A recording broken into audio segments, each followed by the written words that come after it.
Hello friends, అందరూ ఎలా ఉన్నారు? మీ ప్రార్థన మీరు ఏం చేశారు నాకు తెలియదు, కానీ మీరు నా గురించి కోరుకున్నారు బ్రో, ఏందో స్పీడ్ రికవరీ అని చెప్పి కామెంట్ చేశారనమాట కింద. దాంతో కొద్దిగా అయితే తగ్గింది భయ్య జ్వరం. Thank you so much. And depth వీడియోతో వచ్చేసాను అనమాట. ముందే చెప్తున్నా, ఈ వీడియోలో స్పాయిలర్స్ ఉంటాయి. స్పాయిలర్స్ ఉండమంటే ఖచ్చితంగా స్పాయిలర్స్ ఉంటాయి. సినిమా ఫుల్ మూవీ మీకైతే చూపించేటటువంటి ప్రయత్నం చేస్తా. అసలు కాంతారా సినిమా ఎలా ఉంది బయట సిచ్యువేషన్, మనమైతే పాజిటివ్ రివ్యూ ఇచ్చినాం.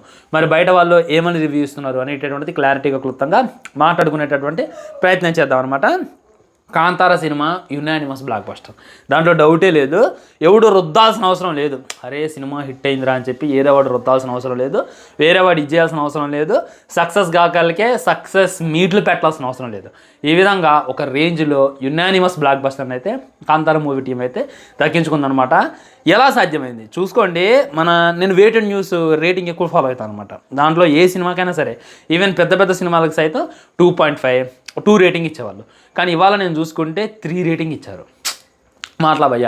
అండ్ బుక్ మై షోలో కూడా మంచి రేటింగ్ అయితే పొందింది. అండ్ యూట్యూబర్స్, మన ఓజీ సినిమాకి బ్యాడ్ రివ్యూ ఇచ్చిన వాళ్ళు, వేరే సినిమాలని తిట్టిన వాళ్ళు, మిరాయి సినిమా కూడా బ్యాడ్ రివ్యూ ఇచ్చిన వాళ్ళు ఈ కాంతారా సినిమాకి అయితే ఫుల్ లేపుతున్నారు, ఫుల్ పాజిటివ్ రివ్యూ అయితే ఇచ్చారనమాట.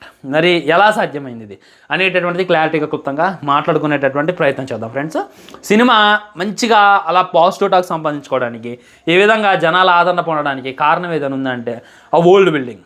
అంటే మనకి కాంతారా అనేటటువంటి ఒక ప్రపంచంలోకి మనల్ని తీసుకెళ్ళేశారు.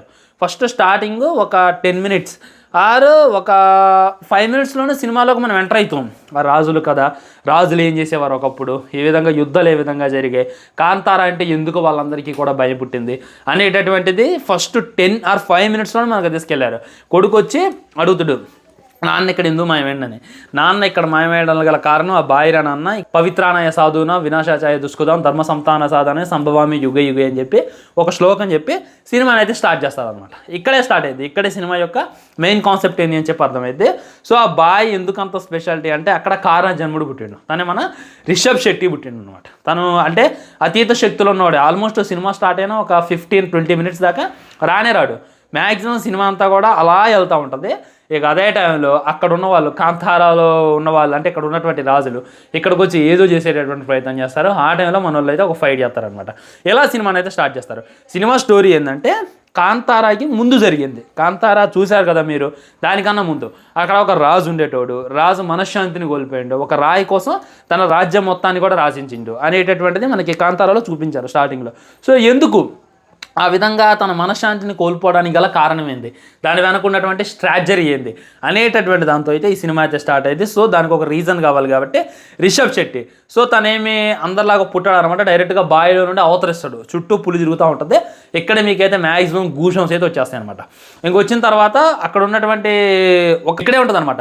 అక్కడ ఉన్నటువంటి రాజు తలపొగరుతో కొట్టుకుంటూ ఉంటాడు. కొట్టుకుంటూ ఏం చేస్తానంటే కాంతారాలో ఉన్న జనాలందరినీ కూడా తీసుకెళ్ళి చిత్రహింసలు పెట్టి వాళ్ళతో పని అయితే చేయించుకుంటూ ఉంటాడు. కానీ వాళ్ళకి సరైనటువంటి రెస్పెక్ట్ కూడా ఇవ్వడు. ఉదాహరణకు చెప్పాలంటే ఒక కార్మికుడు పని చేస్తుంటే వాడి కాలు మీద రాయబడిద్ది. సో వాడు పీకేటటువంటి ప్రయత్నం చేస్తాడు, పేకొద్దులే అని చెప్పి కాలు నరికేస్తాడు. ఈ విధంగా అంత రూత్లెస్, అంత క్రూయల్, ఈ విధంగా ప్రపంచం మొత్తాన్ని కూడా ఆక్రమించేసుకోవాలి అనేటటువంటి నేపథ్యంతో తిరుగుతూ ఉంటాడు. ఆ విధంగా తన కన్ను అయితే కాంతార మీద పడిద్ది. తన సైన్యం మొత్తాన్ని వేసుకొని అక్కడికి అయితే వెళ్తాడు. అక్కడ బ్రహ్మరాక్షసుడు ఉన్నాడు అని చెప్పి మన ఆ దేవత ఎవరైతే ఉందో, ఆ దేవుడు ఎవరైతే ఉన్నారో తనైతే వేసేస్తారనమాట. అందరినీ కూడా చంపేసి జస్ట్ తన కొడుకునైతే వదిలిపెడతారు. కొడుకు ఏం చేస్తారంటే వేరే వాళ్ళతో టైప్ అయ్యి తన పట్టాభిషేకం పొందుతాడు. సో ఈ కొడుకు ఒక రాజులాగా మారుతాడు. ఆ రాజుకి ఒక కూతురు ఒక కొడుకు పడతారనమాట. కూతురు చూసుకున్నట్లయితే పుట్టడంతోనే అంగవైకల్యంగా పుట్టింది. తనే మన హీరోయిన్. ఏంటంటే కాళ్ళు కలపదు, చేతులు కూడా కలపదు. సో అక్కడ ఉన్నటువంటి కాంతారావులో ఒక ఆమెకి ఫీడింగ్ పాలివ్వడంతో ఆమె అయితే కదిలిద్ది అనమాట. ఈ విధంగా తను ఒక కారణ జన్మురాలైంది అనేటటువంటి మెయిన్ పాయింట్. ఇంకోటి కొడుకు అనమాట. వీడికి ఏం తెలియదు, లైక్ అందరినీ కూడా చంపేయాలి, అది ఇది తాగుబోతూ తిరిగిపోతూ. కానీ వాళ్ళ మా నాన్న నా పట్టాభిషేకం చూడలేదు, సో నేను నా కొడుకు పట్టాభిషేకం చూడాలి అని చెప్పి తనకైతే రాజ్యాన్ని చెప్తాడు. నువ్వు ఎటైనా వెళ్ళు కానీ కాంతారా వైపుకు వెళ్ళమాగరా, నీ దోలు తీరిద్రా అని చెప్పి తనకైతే చెప్తాడు అనమాట. సో వెళ్ళొద్దు అన్నాక మనోడు క్యూరియాసిటీ పెరిగింది. సో సైన్యం మొత్తాన్ని వేసుకొని అక్కడికైతే వెళ్తాడు. అక్కడ దేవుడు అటాక్ చేసిన అనుకోండి, ఇక్కడ కాంతారా ఉన్నటువంటి జనాలు అయితే అటాక్ చేస్తారు. అక్కడ నుండి ఆ రాజు అయితే పారిపోతారు అనమాట. అప్పుడు అక్కడ దొరుకుతారు వీళ్ళకి. మనకి పార్ట్ 1లో చూపించాను కదా, మోకాళ్ళకు మట్టింటిది మంచి రసిక రాజా, తనైతే దొరుకుతాడు. తన సైన్యాధికారంలో ఒకడనమాట. తన్ను తీసుకొని వీళ్ళు ఆ రాజ్యం వైపు వెళ్తారు. ఎందుకు వెళ్తారంటే అక్కడ వాళ్ళు ఎంత డెవలప్ అయ్యారు, ఏం చేస్తున్నారు అనేటటువంటిది తెలుసుకోవడానికి ఆ రాజ్యం కాడికి వెళ్తారు. అక్కడ తేనెటీగలు అటాక్ చేస్తుంటే హీరోయిన్ కొట్టబోతుంటే మన హీరో అయితే రక్షిస్తాడు అనమాట. ఇక్కడితో మంచి బ్యూటిఫుల్ సీన్స్ అయితే ఉంటాయి. ఇక ఆ తర్వాత లైక్ హీరో రథం ఎక్కుతారు, అంటే వాళ్ళందరూ కనిపెడతారు అనమాట. ఈ విధంగా వీళ్ళు బయట నుండి వచ్చిన వాళ్ళు, వేరే ప్రాంతం నుండి వచ్చిన వాళ్ళు వీళ్ళందరినీ పట్టుకుంటారు. అంటే వీళ్ళంతా తెలివిగా రథం ఎక్కుతారు. రథం ఏంటంటే పెద్ద రథం అది, దాని కింద ఉన్నటువంటి ఆ చెక్క తీసేయడంతో అది వెళ్తూ ఉంటుంది. దాని మీద అయితే వీళ్ళకి ఇచ్చేస్తారు అనమాట. అక్కడ మామూలుగా ఉంటుంది. నాకు ఆ సీన్ బాగా నచ్చింది. లాస్ట్లో రథాన్ని ఆపుతారు, వీళ్ళని బంధిస్తారు. బంధించిన తర్వాత ఈ విధంగా మీరు ఈ రాజ్యంలోకి రావడం తప్పు కదా అని అంటే, మీరు ఉండాలని మేము ఉండలేదు, మాకేదో ఉండాలనిపించింది మేము ఉన్నామని చెప్పి చెరసాల్లో ఉంటారనమాట. సో చెరసాల్లో ఉండి మన రిషబ్ శెట్టి నేర్చుకుంటాడు వ్యాపారం చేయాలి అని. సో మనకన్నా వాళ్ళు అడ్వాన్స్డ్గా బతుకుతున్నారు, మనకన్నా చాలా గొప్పలో బతుకుతున్నారు. ఈ విధంగా వాళ్ళతో వ్యాపారం చేయాలి అని చెప్పి అక్కడ ఉన్నటువంటి ఒక వ్యాపారితో సంధి కుదుర్చుకొని కాంతార తిరిగి వెళ్ళి అక్కడ ఉన్న వాళ్ళందరినీ కూడా మోటివేట్ చేసి ఆ పండ్లు, ఫలాలు, జొన్నలు, బియ్యం వీటన్నిటిని కూడా పండించి వ్యాపారానికి అయితే తీసుకొస్తాడు అనమాట. ఈ విధంగా తన వ్యాపారాన్ని అయితే బిల్డ్ చేసుకుంటూ ఉంటాడు. ఈ విధంగా సాగిపోతూ ఉంటుంది. ఇంకా తర్వాత హీరోయిన్తో రొమాన్స్. హీరోయిన్ అక్కడే తన గోర్లు, తన హెయిర్ అయితే కట్ చేసుకుంటుంది. మామూలు లవ్ లేదుగా అమ్మాయికి అని చెప్పి నాకైతే అనిపించింది. కానీ నిజానికి అది లవ్ అయితే కాదనమాట, తను బురిడి కొట్టించేటటువంటిది. అండ్ ఇంటర్వెల్లో చూసుకున్నట్లయితే అంటే మధ్య మధ్యలో కొన్ని సీన్లు జరుగుతాయి, కొన్ని ఫైట్స్ ఉంటాయి. ఆ తర్వాత ఇంటర్వెల్ ముందు చూసుకున్నట్లయితే ఆ యొక్క వేరే వేరే అటాక్స్ అయితే జరుగుతాయి అనమాట. ఆ వానరం రావటం, దానికి అది రావటం ఇవన్నీ జరుగుతాయి. ఇంటర్వెల్ బ్యాంక్ తర్వాత చిన్న రాజుని అయితే చంపేస్తారు. ఆ తర్వాత పెద్ద రాజునికి మన ఆమె కారణ జనరాలుగా హీరోయిన్ తీసుకొచ్చి తనకి వేరే అంటే లైక్ తనకి అతీత శక్తులు ప్రసాదించి ఈ విధంగా ఇచ్చేస్తారు అనమాట. కానీ మండోడు మళ్ళీ వెళ్ళి ఆ బాయిలో దిగి శక్తులు పొంది ఆ రాజుని చంపేస్తారు. ఇది ఓవరాల్గా సినిమా. మధ్య మధ్యలో కొన్ని డెప్త్ సీన్లు ఉంటాయి. టైగర్ సీన్ చాలా బాగుంటుంది, ఇంటర్వెల్ సీన్ ఇంకా బాగుంటుంది, రథం సీన్ ఇంకా బాగుంటుంది. క్లైమాక్స్లో అంటే లైక్ చిన్న రాజుని చంపడానికి మన రిషబ్ శెట్టి మీదకే కాంతార అమ్మవారు వస్తుంది. అది ఇంకా బాగుంటుంది. ఈ విధంగా తీసేటటువంటి ఎలిమెంట్స్ అసలుకే ఉండవు. అందుకే ఆ వరల్డ్ బిల్డింగ్కి, ఆ యొక్క స్టోరీకి అందరూ కూడా కనెక్ట్ అవుతున్నారు. ఓన్లీ విజువల్స్ ఉన్నాయంటే లవ్, స్టోరీ కూడా చాలా డెప్త్ ఉంటుంది అనమాట.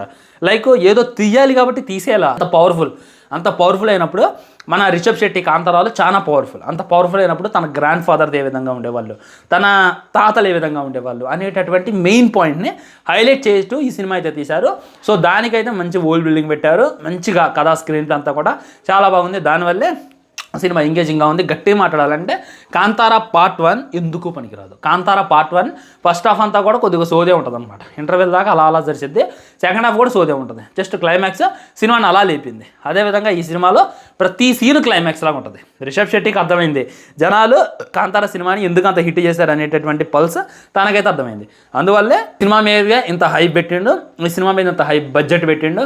ఎట్టకేలకు విజయం అయితే సాధించింది ఫ్రెండ్స్. నిజంగా వేరే లెవెల్ అని చెప్తాను నేను. సినిమాని అయితే ఎవడు కూడా థియేటర్లో మిస్ కామాకండి. థియేటర్లో మిస్ అయితే మన దురదృష్టవంతులే. మంచి సౌండ్స్ ఉన్నటువంటి, మంచి స్క్రీన్ నీట్గా కనపడేటటువంటి థియేటర్కి వెళ్ళండి. అలా కూర్చోండి, మిమ్మల్ని అయితే అలా కూర్చోబెడతారు. దాంట్లో అసలు మీరు ఏమాత్రం మొహమాటం పెట్టుకోవాల్సిన అవసరం, డౌట్ పెట్టుకోవాల్సిన అవసరం లేదనమాట. ఇదైతే నేనైతే క్లారిటీగా చెప్తా. సో మరి కాంతార సినిమా అందరూ పాజిటివ్ రివ్యూ ఇచ్చారు అండ్ పేమెంట్ అని అది అంటున్నారు. అలాంటిది ఏం లేదు. ఇలాంటి సినిమాలకి పేమెంట్తో పని లేదు, కంటెంట్ మ్యాటర్స్. ఈ సినిమా చూసి వచ్చి ఎవడైనా బయటికి బాగలేదు అని అంటే వాడికి సినిమా చూడటం రానట్టే. అదైతే 100% చెప్తా.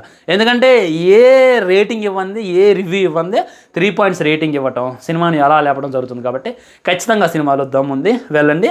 ఈ దసరా విన్నర్ ఖచ్చితంగా కాంతార అని చెప్పడంలో ఏమాత్రం మొహమాటం లేదు ఫ్రెండ్స్. ఉంటాం మరి. ఛానల్ని సబ్స్క్రైబ్ చేసుకొని వీడియో లైక్ చేయండి, వీడియో షేర్ చేయండి.